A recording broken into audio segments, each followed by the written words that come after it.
Ladies and gentlemen, welcome back to the 182 News Podcast. This is your host, Poppin' Curbs. Really appreciate you all making me a part of your day. Today's episode is a very special episode. We're going to have part one of our interview with Christopher Holmes. If you don't know who Chris is, he was the engineer for the Plus 44 album. He was there from the very beginning when they were kind of just an electronic band. There was a lady by the name of Carol Heller who was in the band at the beginning, if you didn't know that.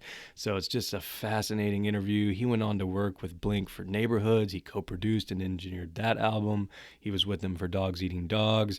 And even before Blink and Plus 44, he had an amazing resume. He'd worked with Alkaline Trio, Nine Inch Nails, Newfound Glory, Pharrell. I mean, the list goes on and on. So it's just a fascinating conversation. Really hope you all enjoy it. It was so fucking cool and just an absolute pleasure on my part to have that conversation with him. I do want to touch base on a couple things in the news. Let's talk about Blink. So everybody's kind of wondering about the tour at this point. So since the last time we spoke, 2 tour dates have been essentially canceled, postponed. The first being the June 18th show, the Firefly Festival, I guess. Again, that's not the Fire Festival or whatever the documentaries were about, but this show is officially canceled. Another one, Summerfest, on June 28th is officially postponed. As we discussed on the last podcast, the May and the June stuff just really scares me. Honestly, I just don't see them happening. And as much as it sucks, it's probably the right thing to do right now. So 2 shows officially off the books. One cool thing Mark has been doing the past couple days is he signed up for Twitch, I think with the help of his son Jack, and he has been doing some Twitch streams. So they're playing Animal Crossing on the Nintendo Switch. But what's super cool for myself and for Blink fans, he's doing basically a massive Q&A. He's busted out an acoustic guitar. He's played really some deep cuts. He's played Hearts All Gone, Baby Come On, Waggy, Mutt. He played Wasting Time in its entirety. I actually have that up on my YouTube channel. So if you're interested in watching that one, it's on the 182 News YouTube, the full Wasting Time video, which was really cool. So it's just really neat to see them just hanging out. You know, they're stuck at home just like we are. One of the cool things today is they set it up to where they could accept donations. So Mark's Twitch, by the way, is twitch.tv/Mark Hoppus. So you should totally follow him on there. It's very entertaining, very cool. And one of the things he did today, which is just so great, is he set up a donation link to where you could donate, and they're going to give all of the money to the Children's Hospital in LA, which is so cool. I'm all about giving back to charities, giving back to those in need. So the link, if you are interested in donating, is streamlabs.com/Mark Hoppus. And it's also linked in his Twitch stream if you're watching it. So that was really cool. A couple things of note that he had mentioned during the stream. So about a month ago, maybe closer to 2, The Used was set to tour over in Europe and essentially pulled out one day. And they said, sorry, we had a big opportunity come up, and we can't do the Europe tour. A couple people theorized at the time that, maybe they were going to be on tour with Blink. Some people also thought maybe they were doing it for My Chemical Romance. And so a couple weeks ago, Bert, the lead singer of The Used, was on a podcast, and he did come out and say we were set to tour with Blink. And so that was obviously great news, but given the current situation, maybe not so much. Mark did confirm in one of his Twitch streams that a tour with The Used was, quote unquote, in the works. So, I don't know if that's going to happen. I don't know if any tours are going to happen this summer, to be honest. But if it does, we're going to get Blink in The Used, hopefully, once all this COVID stuff comes to an end or winds down. And, at this point, I don't know when that's going to be. Another cool thing he mentioned is that, people were asking about 9 Deluxe or this collab EP. Didn't seem like the collab EP is happening or any info on that, but he did say that they have songs ready for a 9 Deluxe. He said they were going to do a 9 Deluxe. So I hope that continues. I hope that's still going to happen. But he has also said several times everything is up in the air until the pandemic gets sorted out. So really, at this point, everything's kind of on hold. Their first show is supposed to be in Mexico, and he said that hasn't even been officially canceled yet. That's going to be in May. There's no way that's going to happen, in my opinion, but we'll have to see. I asked him about, I really want to hear this drug remix, the Simple Creatures drug remix by Travis Barker. And he said Travis did it a long time ago, hasn't been released yet. So I don't know when that's going to come out, but I wish they'd just randomly drop it. I knew this, but I guess some people didn't. But Man Overboard didn't make Enema of the State because Jerry Finn didn't like it, according to Mark. He didn't think it was a great song, wasn't a fit. And, a lot of people, I know several people who that's one of their favorite Blink songs of all time. So it ended up being kind of released with the Mark, Tom, and Travis show. So that was kind of an interesting thing. A couple people were asking why Untitled was Untitled. And he said they were at a point in the band where they didn't want to have a silly title. And so they were making something they thought was important and wanted it to stand out. Travis said, we shouldn't have a title at all. So it is, again, Untitled. Travis sometimes calls it self-titled, which drives me nuts, but it is Untitled. The last thing in regards to Blink is they are going to come out with a music video for Happy Days, which is cool. And what's even cooler than that is they opened it up for fan submissions to send in like a 10 to 20 second clip for the music video.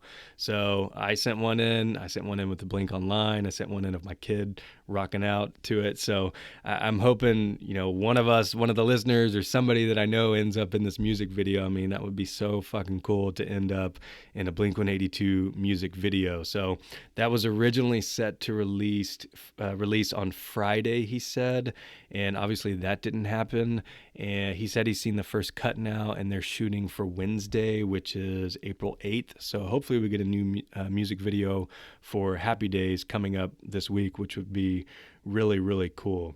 I want to take a second to shout out Mr. T-Shirt Chris Siglin, friend of the podcast. If you haven't heard our interview with him, it was awesome a couple episodes back. He was in charge of Blink merch for almost 25 years. He's a really cool guy, great guy. He did a benefit auction of sorts with some rare Blink items from his personal collection. And so there was several rare Blink signed posters. He had an all-white Blink vinyl bunny, which I'd never even seen. I don't know how rare that is. It's got to be super fucking rare. Anyways, he auctioned those off on eBay and gave all of the money towards protective gear for hospitals in need, which is just so cool. So shout out Mr. T-Shirt. That is so rad of you, and keep doing what you're doing. If there's anything that I or Blink Online can do to help in any of this, I'm going to try to find a way to do it. I would love to somehow rally the Blink community, Blink fans, to kind of make a difference on this, and hopefully we can rally together and get through this. Next, let's talk about Angels and Airwaves quickly. So Tom came out basically the other day and had a note to everybody that came out in an email that the tour is canceled. So there was already one show. There was the Boston Calling Festival that had been canceled. That was on May 28th, not happening. And Angels and Airwaves sent out an email basically Thursday, I believe, that they're not playing any of these May and June shows. And again, I don't blame them. I think this is inevitable. It's going to happen to pretty much all artists, sadly. And bigger news is the Angels and Airwaves album is apparently close to being done. So Tom came out and basically said that his part is done. He's waiting for Alon to do the final tracks, and hopefully it'll be out in 30 to 60 days. Well, I don't know if he meant out in 30 to 60 days, but it'll be done in 30 to 60 days. So that's really cool. He's got kind of a funny thing going on right now with some really random people kind of sending him 30-second clips begging him to release the album. So I don't know if this is part of his marketing strategy or something, but it's pretty funny. Andy Dick, the comedian, had a 30-second clip saying, Tom, hurry up and come out with your album. And then just today, which I'm recording this on Saturday, one of the guys from the Tiger King Netflix documentary thing sent in a video begging him to come out with the album, which was really weird. So at least he's giving updates on it. At least it's, hopefully close to being done. I don't think it's going to be out in a couple months. It still may be 3 or 4 months down the road, but that's good news.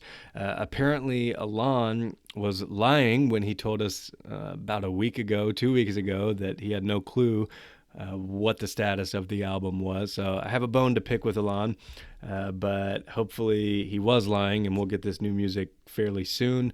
The other thing Tom has been kind of teasing is he keeps saying something is coming from Angels and Airwaves to help spread love, hashtag spread hope like fire. I don't know what that is. I don't think it's the documentary. I don't think it's the full album. So I don't know if maybe there's going to be a new song to be released, or I don't know, a rare song and everybody can donate $1 or something to raise money for protective gear. I don't know. So I'm anxious to see what that's going to be. Last thing in regards to Tom, the Cathedrals of Glass, it's one of his books. It's a franchise. They have a new book called Valkyrie's Wakes, which is now available. It is a direct sequel to book number 1. I actually read book 1. It's by A.J. Hartley, and it's great. It's not written by Tom. It's written by A.J., who is a brilliant author. He's a Shakespearean professor, very well written. I'll give you a brief synopsis or whatever. It's basically a group of people get sent to space as punishment, and they crash land on a planet, and they basically find out they're not the only ones there. So it's kind of an interesting thriller. I'm totally going to read the second one.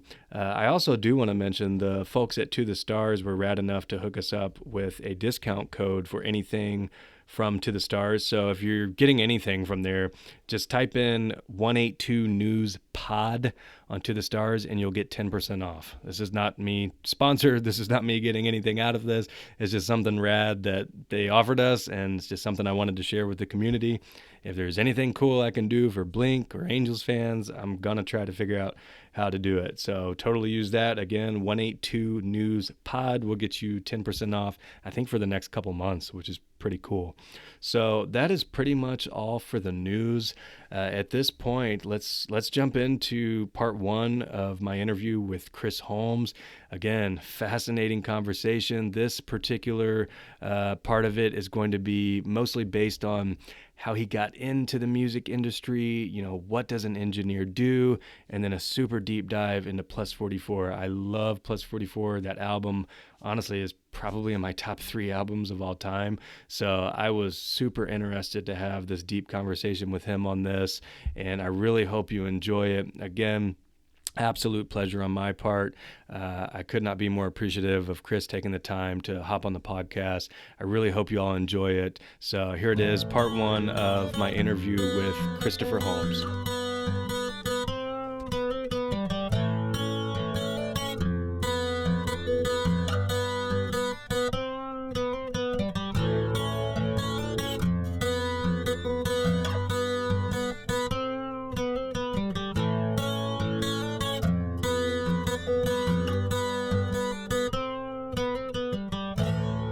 All right, so now joining us on the 182 News podcast, he's worked with so many rad bands from Red Hot Chili Peppers, Stone Temple Pilots, Newfound Glory, Nine Inch Nails, and Plus 44 and Blink 182. Mr. Christopher Holmes, appreciate you joining us. How are you? Happy to be here. Thank you for having me. It's cool. It's a pleasure.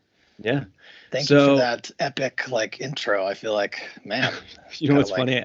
I had Mr. T-shirt on a couple episodes ago, and he was like, "Holy fuck! I've never had an intro like that." No, it's good. You've got there's a thing there. Something Sweet. You got to that. Cool. So one of the things, I don't know too much about your background as far as getting into music, into the music industry. So if you don't mind, give us kind of a brief history of how you got into it, essentially leading us up to basically how you met with Mark or how you got involved with Plus 44. Sure. Well, so I grew up in Dallas, Texas, and I played piano, and there was always music in my life. And I was always interested in how stuff sounded. So in between my junior and senior year of high school, I called a studio, just cold called them and said, I like how records sound.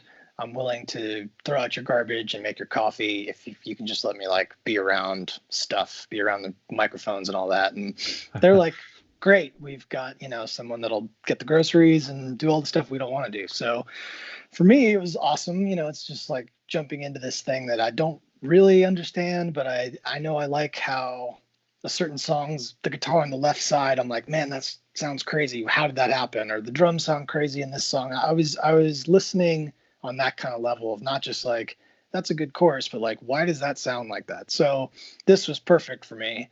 Um, so I interned through that summer into the next year, the senior year of high school.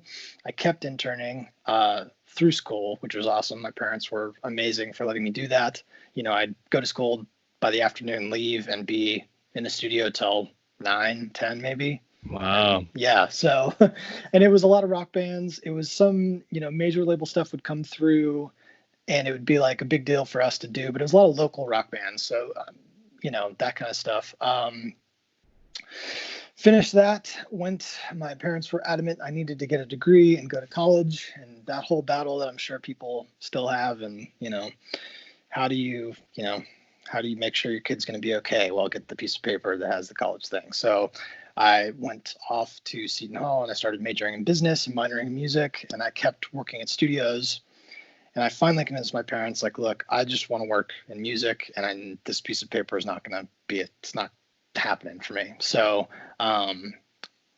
long story short, convinced them that I could leave. They're like, okay, well, if you're going to do it, you're going to do it. So I went to Full Sail in Florida and blasted through that place and got my piece of paper. So it kind of satisfied their want of, you have your degree, and it satisfied my want of knowing. Full Sail is like a technical engineering school, if nobody knows that.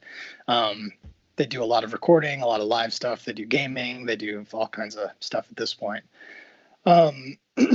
So I went there and learned on bigger consoles, learned microphones and signal flow and all the stuff that a recording engineer needs to know. Packed up all my stuff into a U-Haul, drove out to LA, just cold, no like grand plan. Looking back on it now, it's total insanity. I had this map and it was like all these freeways crisscrossing, and I was just like, right there seems like a good spot. Cool. Like, let's do it. Found an apartment right there, and it was like, okay, seems close to everything. I've never been here before, so I don't know. So, I did that, and I had a couple interviews luckily lined up, and my first interview went fine. My second interview, they were literally having a going away party for somebody, and I came in and I was ready to like talk tech and, show them all this stuff I had on the top of my brain because I just came out of school and I thought I knew everything. And they're like, go get champagne because we're having a party. And I'm like, well, okay, I guess I'll go get the champagne. So I run across the street to the liquor store and get the champagne and come back, and this person I don't know is having a party and everybody's engaged, and I'm just sort of like in the corner. And that's kind of like my interview it was looking back on it. It's like, can you just sort of hang out and be a human in this environment? And so I did that, and they're like, she's leaving tomorrow. What time can you start tomorrow? And I'm like, yeah, I can start tomorrow. I've got Hell yeah. half a U-Haul full of boxes, and I've got an apartment I just rented off like across the country. I don't know anything. I don't know what's going on, So I basically went from that to living out of my boxes for the next 4 months, because it was just so insane the amount of work we were doing. And as the new guy, I just was like, wanted to put my best foot forward and be in front of everybody. And so that's sort of where that kind of led me to Hollywood. This is a long-winded answer. So from there, no, that's fine. That studio was Ocean Way, became Cello Studios, and that was a spot where Elton John was recording, Tool was recording, System of a Down, Chili Peppers, Weezer, all these monster bands that like I was used to hearing on the radio. So it's like this sort of epicenter of things going on. So I started, assisting eventually and got in on sessions and did a lot of Rick Rubin sessions. And after you reach a point in the studio, at least at that time, where once you're an assistant engineer, you want to sort of make the jump to just being an engineer. And to do that, you have to kind of leave the safe cocoon of you're working for a studio as an assistant and kind of make the leap to like a freelance engineer. So it's at that point, I'd been, this is now a few years in, I'd been an assistant and I wanted to be seen as an engineer. So I left. We were working on a helmet record. I've worked on a bunch of stuff in between now and then. I think we'll touch on some of it as we go. But my kind of tipping point of leaving was a helmet record where they needed someone to engineer outside the studio, and I went for it and did that. And then that led to working on some Rick Rubin projects as an engineer, since he had seen me, and knew me from the assistant engineering. And that eventually led to a scenario where one of my friends was working with this electronic band. There's this guy named Mark and this guy named Travis.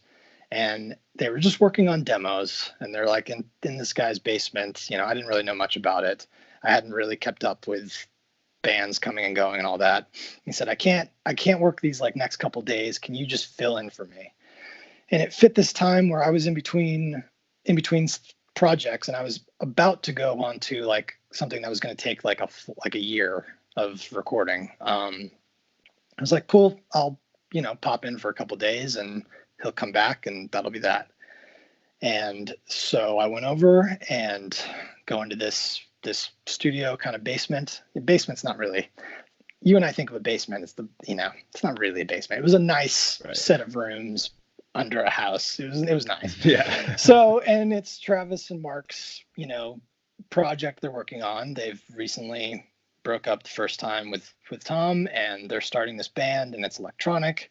And I happen to know a lot about electronic stuff and keyboards and all that kind of thing.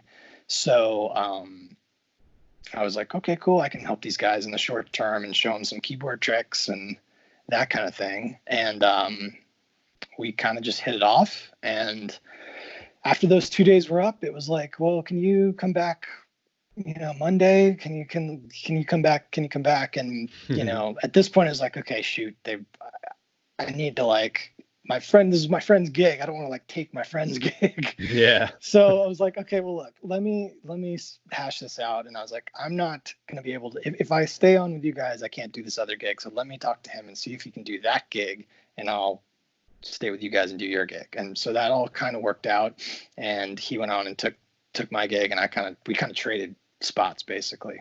Wow. So that's sort of the beginning of, my introduction with Mark and Travis. Yeah. So before we get into the Plus 44 stuff, what, I guess, in its most basic form, let us know what an engineer does in the studio. I don't know exactly the role of that, what you're doing in there. And then what's interesting to me is in a freelance scenario, I guess you have to be able to work on anybody's equipment, just jump in their studio, however. So if you can, give us an overview of that. Yeah. Well, and it's a thing that's changed over time. When back in the day, I guess you could say, an engineer was just supposed to get the sounds, make sure things were recorded properly. And that's kind of it. The producer would decide how fast the song was, or decide, the key, and would kind of sign off on the sounds. But the engineer was just make sure the stuff sounds right and it's technically correct.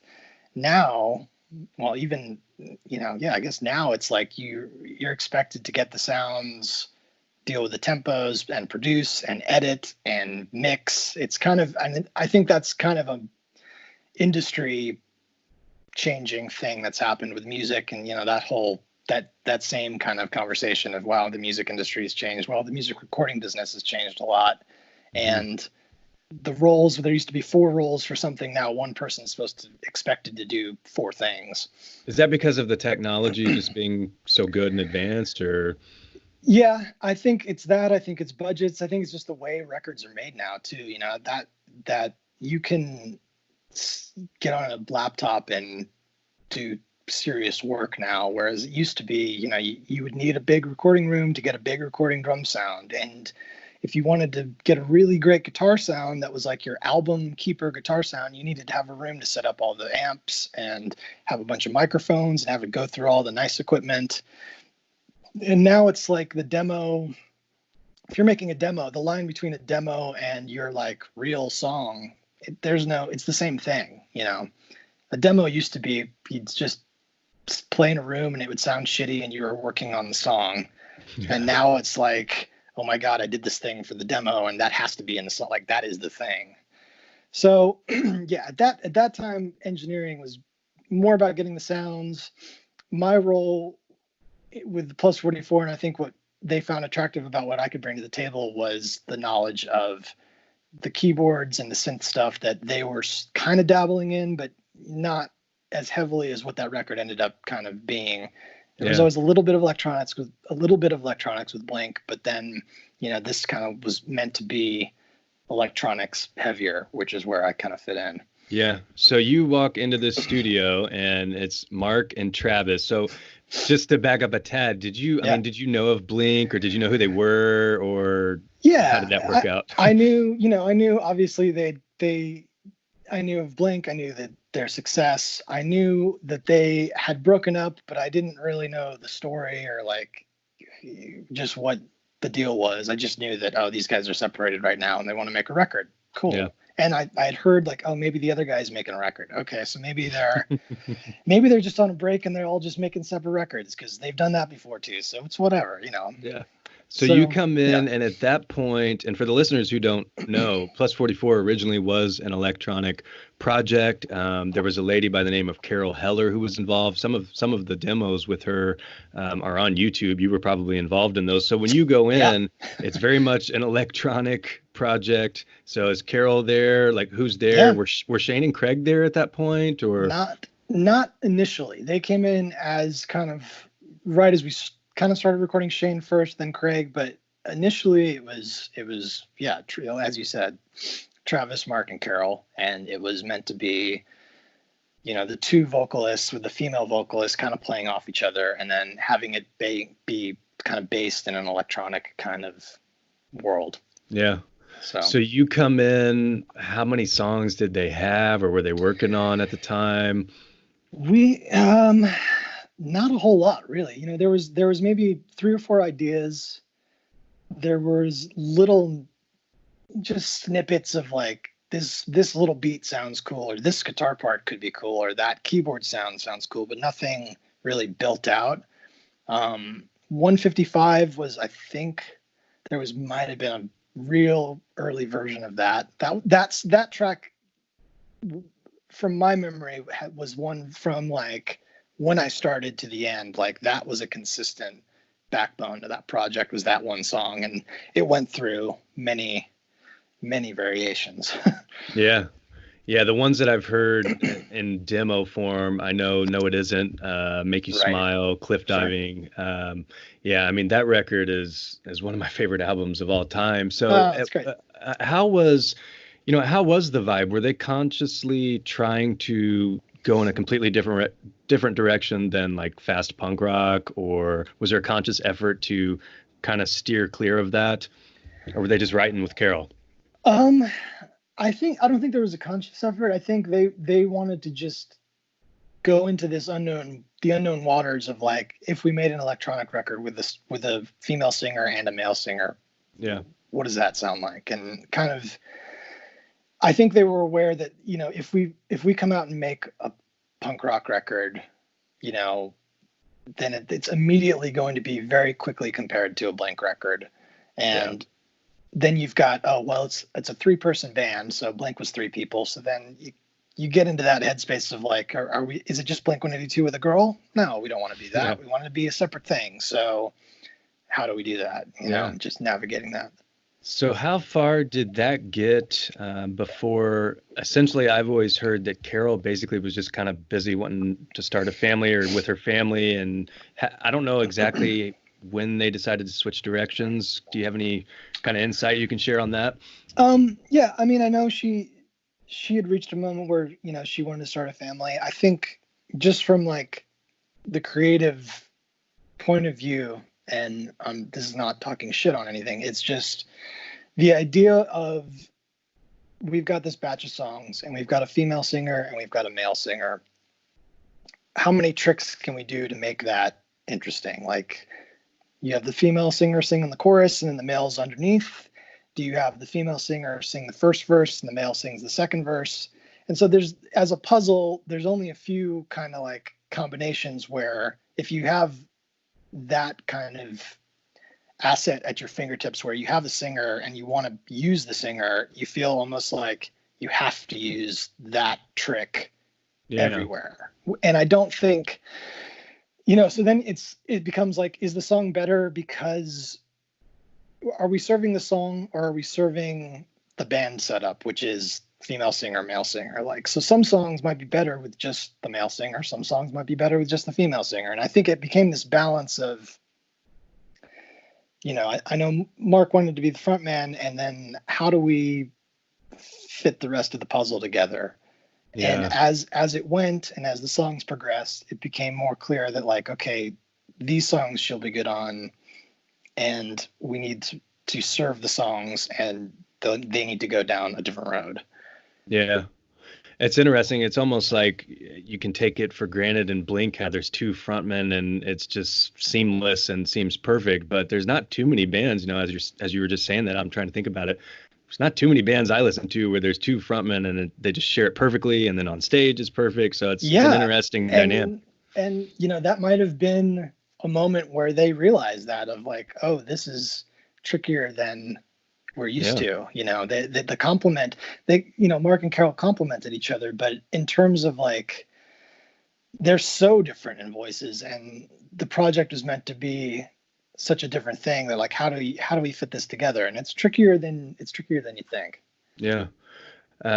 Cool. That's awesome. So Yeah. then at what point did that, I guess, just change? And then did they just flip the switch and say, fuck it, let's make some fast pace, crunch the guitars and let's go. Well, some of the guitars it was pretty crunchy as we were going. I don't know the exact tipping point moment. I just knew that as we were working on things, it was like, okay, well, let me try mute the vocal here and let me sing this part, and then let me try this part, and it just sort of went down this path of becoming that. So then at that point, it was like, okay, well, let's just keep going down that road. And so, we had a couple songs with Carol, and I know, I don't even know if is the demo that's out of 155, does it have her on there? I think it's just instrumental for the most part. Okay, well, the original, I don't know if this is breaking news. The original 155 had them both on there, going back and forth in vocal. And that's an example of, like, a song where, like, okay, well, let's back and forth. Okay, well, maybe Mark should just sing this, and then all of a sudden it's just a different thing, and we're going down this different road. Yeah. But as far as the sonic kind of, a lot of the sonic part of it, or the universe that it lived in, was pretty consistent. The guitars, there was always a guitar, even if it was a lot of electronic stuff. There was always a guitar in there, whether it was picking or some kind of chorus crunch sound. But when Shane and Craig came on, Shane especially had such a dissonant kind of, like, thing about the parts that he has, that it added this sort of edge and kind of uncomfortableness that I think was necessary to the time too, of what Mark and Travis were going through, of a breakup, and there's this kind of thing to it. Yeah. And that kind of presented itself in the music as we went. Do you recall the first song that was completely finished? Like the first plus 44 song written and done? Finished, man. I'd say, well, like the No It Isn't demo came out, and then we changed that. 155, man, 155 was really tricky. I don't know if I can go down a tangent for a minute on it. Like, it sounds kind of simple, but, like, it was one of the first ones that we started, and then the vocals changed a bunch. And then if you listen to it, there's actually two bass tracks, left and right. And traditionally in a song, the bass is, like, right up the middle. So you've got these two big bass sounds, all in your left ear, all in your right ear, and then there's all this other shit going on that we had to fit in the middle, which is not normal to, like, how a song usually is mixed. So just from, like, an engineering mix point, it was, like, kind of a head scratcher of, like, how does this all piece together? And then Mark and Carol were trading parts as they were singing. As far as, was it done, I would say that one was done, even though it could just be my memory of, like, having gone through so many iterations. It's like burnt into my head of like, oh my God, this song that we just kept banging on for so long. Yeah. I'll say it Yeah. was the first one done. It was, you know, Okay. the meat and potatoes of it were definitely the first thing done, I think. Was that probably, it sounds like, the hardest song to complete on that record? Yeah, well, from a mix standpoint, I'd say that was the hardest song. There was parts of, you know, Weatherman had some stuff, but you know, to me, 155 sticks out. Like I'm clearly clearly Yeah. scarred from 155. That's funny. Were there any songs scrapped? So is there any plus 44 songs hiding? Not for album two. I'm going to touch base on that. But Oh for man. this album, were there any scrapped that are hiding on yours or Mark's hard drive somewhere? Oh man. You know, it's funny you say that because this opportunity gave me a minute to like let me go through the hard drives, let me like re-listen to some stuff. So there's no other completed like there wasn't a extra song that just didn't make it. There's nuggets of things, there's guitar riffs, there's beats, but in terms of like a a definitive like this is just a song that just didn't quite go, Yeah. that doesn't really exist. There's a Gotcha. few that are close to that, but not anything that's like this is song Z and it just never came out. Yeah. Are there any that changed like massively from the first time you kind of had it demoed to what it ended up like on the album? Let me think here. Let me think here. I tried to make notes just because that was so long ago. I don't think anything radically changed. Make You Smile. I don't know. It didn't really change.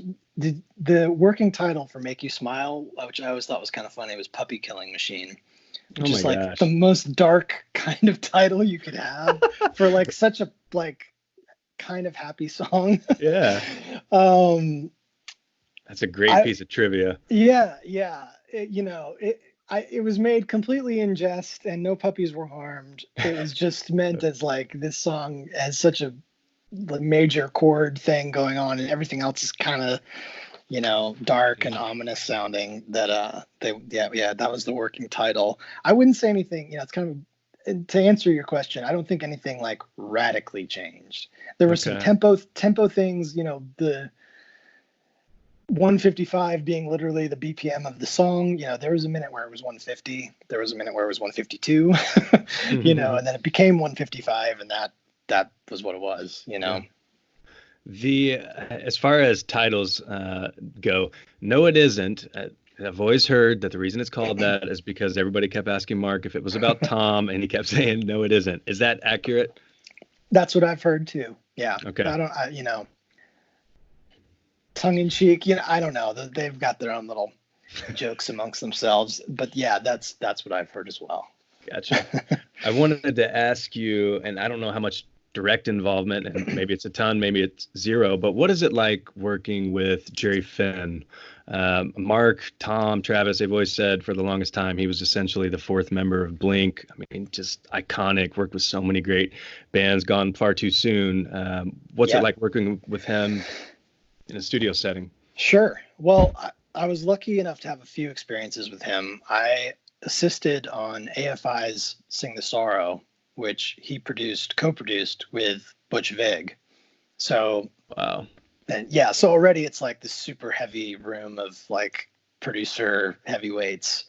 And then I later did Alkaline Trio. What's the name I of it? saw Good you morning. did Good Morning. Good Yeah, morning. Yep, that's the one. Come on, it's brain. awesome. Yeah. So, and then later he came in on plus 44 as we were like almost three quarters of the way. So and he was so welcoming and so awesome in that experience. So for AFI, my first kind of experience with him, he was super giving with his knowledge, and he had all the coolest gear and all the like best sounding guitars, and had all the stuff, and he had all the right stuff, and he definitely like was meticulous. Him and it was Joe McGrath was engineering, who's done a bunch of the Blink records previously. Um, they're so meticulous in the sounds and like understanding that the snare drum needs to be this kind of snare drum and tuned up to this, and that's going to work for this song's chorus, but for the verse we need to change it to this snare drum, and this, like, just that level of kind of knowledge and knowing for the guitar sound. I've got this huge binder. It's the biggest binder I've got for AFI, and it's like every setting from the session that we made, and just the paths. Like, now you can like plug in a guitar into a computer and push a preset, and you're like, yeah, that kind of sounds right. Yeah. This is like we're running 2 Marshall heads through 4x12s that 3 mics per cabinet are recording, and then there's a Vox that's also recording at the same time, and then you're combining all these microphones into this sound, and each thing is doing. If you take out a microphone, you're like, oh yeah, that's not as good. Let me put that back in. Now it's better. Wow. How the fuck is that better? That level of kind of depth that he brought and Joe brought too. But he was amazing. He absolutely, fourth member for Blank. He same ridiculous humor as those guys. But he had that equity, especially, I saw this with Plus 44. He could, the weight of his suggestion really resonated with Mark and Travis. That he'd been through the battles of making records before they, were what they were.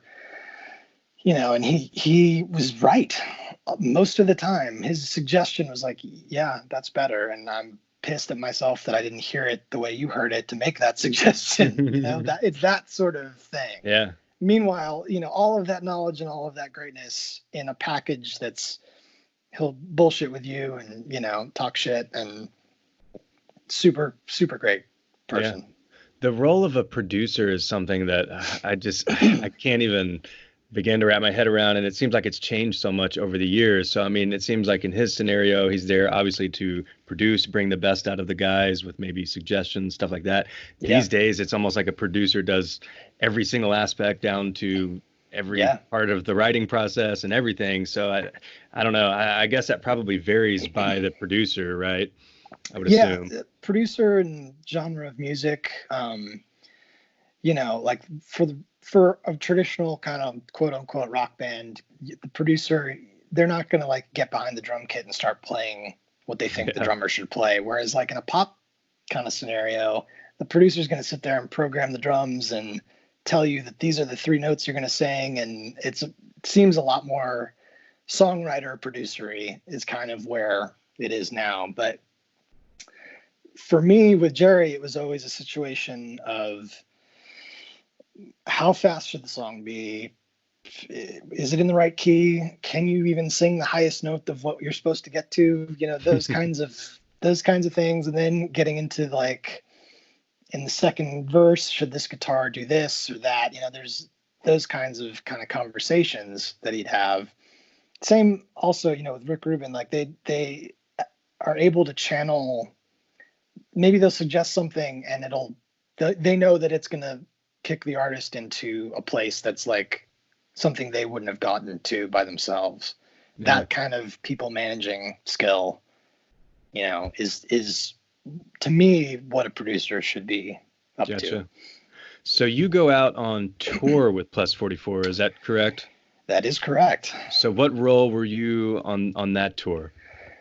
So once we wrapped up the record, there was enough electronic stuff going on and enough kind of drum programming and a lot of stuff that I had brought in, a lot of the kind of, I call it the window dressing of the song, but if like the Baby Come On, you hear drums going backwards on the sides, like, that kind of thing, any kind of weird programmed hi-hat stuff or some weird synth sound. So we finished the record and it's like, how do we do this live?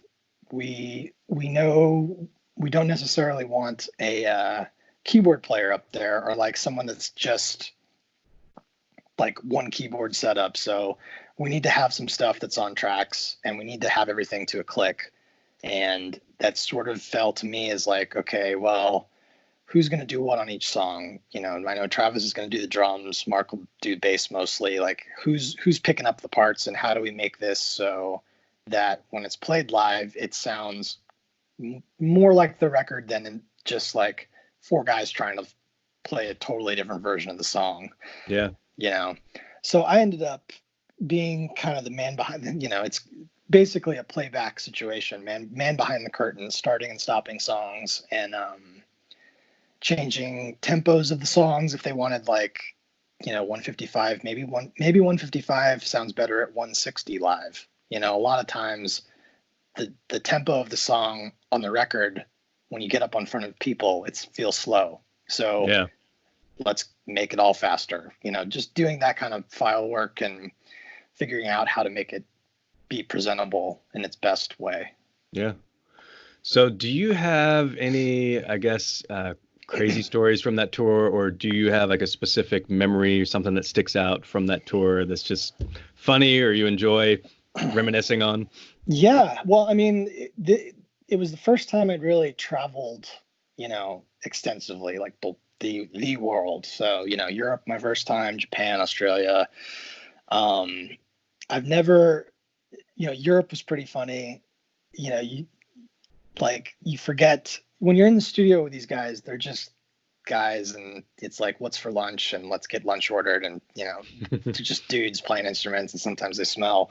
You get out in the world and you're like, oh my God, people are like recognizing you, and like we're in Italy doing some promo thing, and like we're getting chased down the road from people, like, and we're like, literally, this one kid, I remember this one kid just kept running and kept running, and we're like, we gotta stop because he's gonna like pass out or something.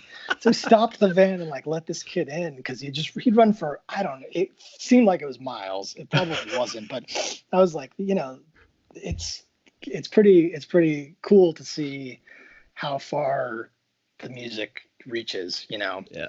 So that kind of experience, you know, was something definitely unique. And then also, I'd never really been in a live show scenario where I'm on that side of the stage. So feeling the energy coming back from the crowd when you start playing a song, like, that's a whole different thing. That, you know, the studio, you get those kinds of like moments, those kind of goosebump moments when somebody does a part that's cool and you're like, that's the thing.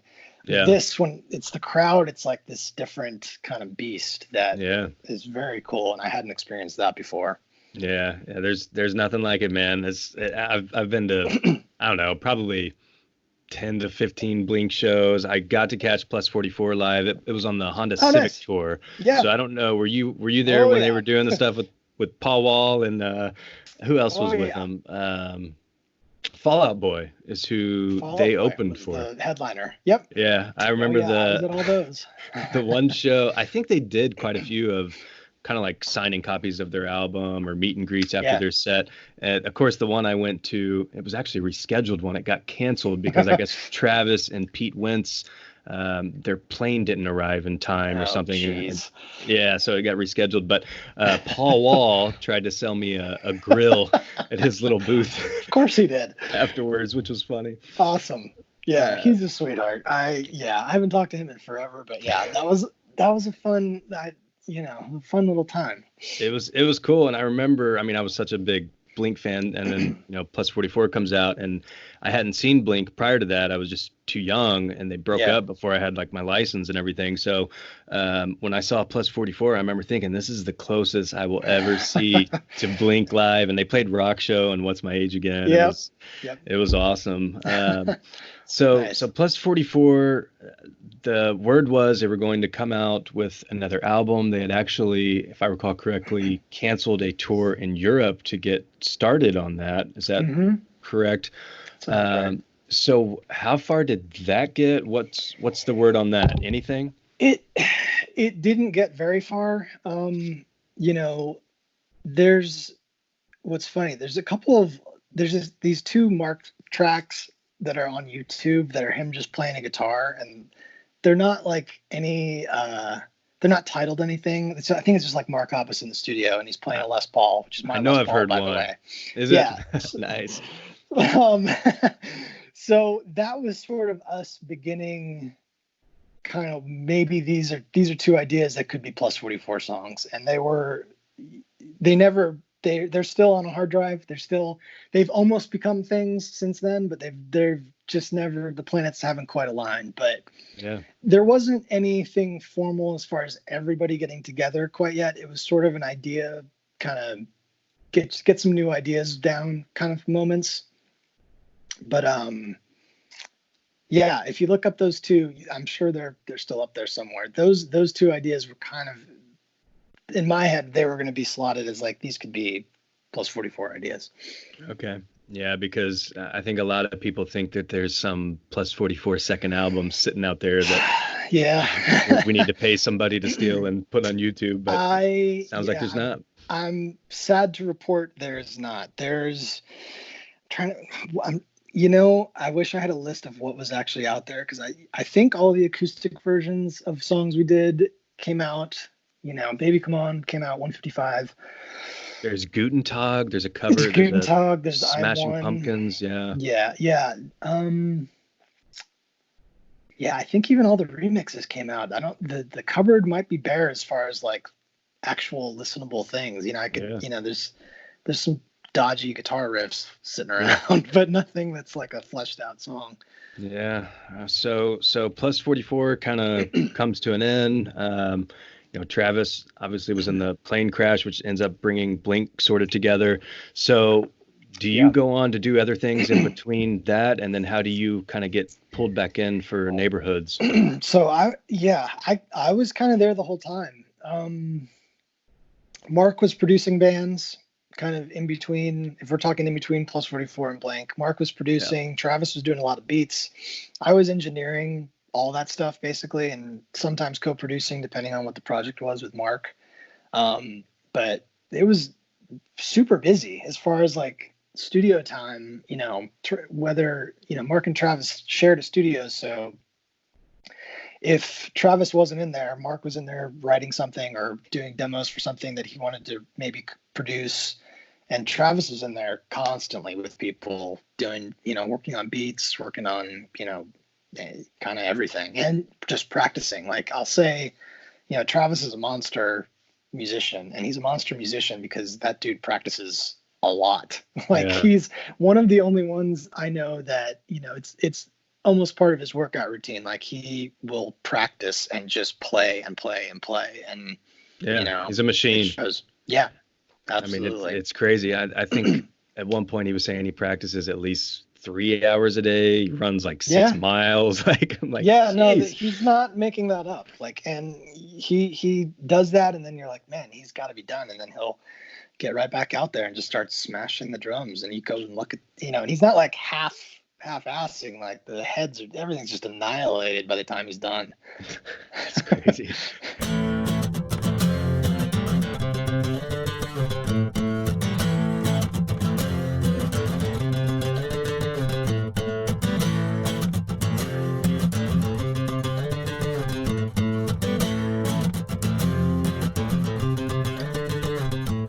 That was part 1 of the Chris Holmes interview. As a huge Plus 44 fan, that was just such a special treat to get some incredible insight on that.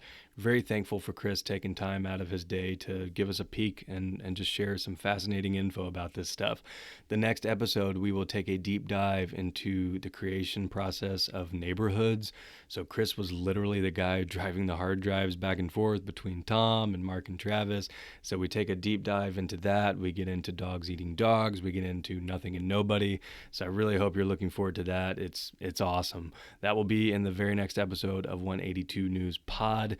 In the meantime, if you need to hit me up, I am at Poppin' Curbs on Twitter and Instagram. Would love to hear from you. Please take a moment to rate, review, subscribe. It means the world to me, lets me know I'm doing the right thing. I hope everybody is staying at home, staying safe, somehow making the best of this quarantine, essentially. I'm finding myself doing weird shit. I was laying in my backyard the other day with my wife and kid, which I've never done before, going on more bike rides. But we're going to get through this. It just may take some time. But we'll get through it somehow. So I appreciate you listening, and I hope everybody stays safe. Wash your hands. I'll catch you next time. Peace.